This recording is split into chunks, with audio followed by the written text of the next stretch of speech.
Hello বন্ধুগণ, আবার একটা ভিডিও নিয়ে চলে এলাম। আগে ভিডিওতে দেখালাম যে আমরা একটা জায়গায় এসেছি, হয়তো আপনারা খুব পরিচিত বা চেনা চেনা লাগছে, তাই না?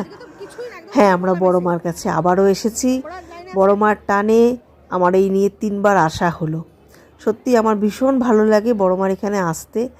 আর বড় মা যেন আমাকে বারবার টানছে। সবাই এ বলছে, ও বলছে, সে বলছে আমাকে নিয়ে চলো, আমাকে নিয়ে চলো। তো মোটামুটি একটা দল মতন তৈরি হয়ে গেছে।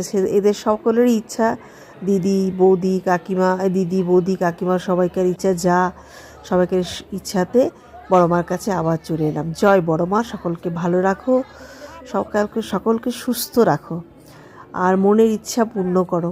সত্যি করে যেন একটা মনের ইচ্ছা যেন পূর্ণ, কী একটা যেন টান রয়েছে বড় মার, যেন বারবার টেনে নিয়ে আসছে আমাকে। আমার তো মনে হচ্ছে বারবার বড় মা আমাকে টেনে টেনে নিয়ে আসছে। জানি না বড় মার প্রতি একটা কী টান আমার তৈরি হয়ে গেছে। যেমন মা ভবতারিণীর কাছে বারবার আমি ছুটে যাই যখনই আমি দক্ষিণেশ্বর বা বালিয়ে আসি। পাশে একটা রাধাকৃষ্ণের মন্দিরও রয়েছে, খুব সুন্দর। বড় মা যেন দিন দিন আরও সেজে উঠছে। যখন আমি প্রথমবার এসেছিলাম, পিছনের চালচিত্রটা ছিল না, এত কিছু ছিল না, সামান্য মানে একটা ছিল মা গয়না, হয়তো এত গয়নাও পড়েছিল না। দিন দিন দিন দিন দিন দিন মা এত প্রসারিত হচ্ছে, সবাইকার মনের মধ্যে বড় মা এমনভাবে ছড়িয়ে পড়েছে, কত দূর দূরান্ত থেকে লোক ছুটে আসছে বড় মাকে দেখতে, তাই না? তো সেই এতেই মাকে প্রার্থনা করছি, মা সকলকে ভালো রাখো, সবাইকার মনে শান্তি দাও, মনে আনন্দ দাও, তোমাকে যেন দেখতে আসতে পারে সবাই, সবাইকার মনে যেন ভালো লাগে। আর আমাদের এবারে সত্যি পুজোটা এত ভালো হলো, খুব তাড়াতাড়ি আমাদের পুজো হয়ে গেল, একটুও ভিড় ছিল না। আগেরবারে পৌষ মাসে এসেছিলাম তো, ওই জন্য প্রচণ্ড ভিড় পেয়েছিলাম, অনেক দূর লাইন করেছিলাম। আগেরবারে নিশ্চয়ই ভিডিওটা দেখে থাকবেন। এবারে আমরা এসে একদম সোজা ঢুকে পড়েছিলাম একদম মন্দিরের ভেতরে যেটুকু ব্যারিকেডের মধ্যে যেটুকু লাইন করেছি আমরা। তারপর ওখানে গিয়ে আবার দেখুন বন্ধুর সঙ্গে দেখা,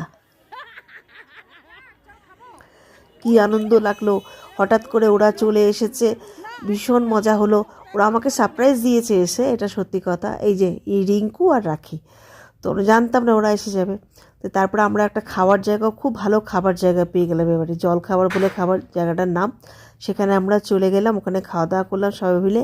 বাথরুম আছে, একটু বাথরুমেও যেতে পারলাম। আমরা একটু জলখাবার খেয়ে নিলাম, খেয়ে নিয়ে আমরা এখন বেরিয়ে পড়বো। তো আবার বেরিয়ে পড়লাম চুঁচুড়ার উদ্দেশ্যে, কিন্তু আমার হাতে এখন অনেক টাইম, তাই জন্য আমরা একটা অন্য জায়গায় যাব ঠিক করে নিয়েছি। তো আপনারা সবাই সঙ্গে থাকুন, পাশে থাকুন, আর দেখতে থাকুন আমরা এরপরে কোথায় যাচ্ছি। তো পরের ভিডিওতে অবশ্যই চোখ রাখুন, দেখতে পাবেন আমরা কোথায় গেছি। আবার একটা নতুন জায়গা আপনাদের সঙ্গে শেয়ার করব। তো আজকের মতন এখানে ভিডিওটা রাখছি। অনেক অনেক ধন্যবাদ সকলকে, বাই বাই, ভালো থাকুন।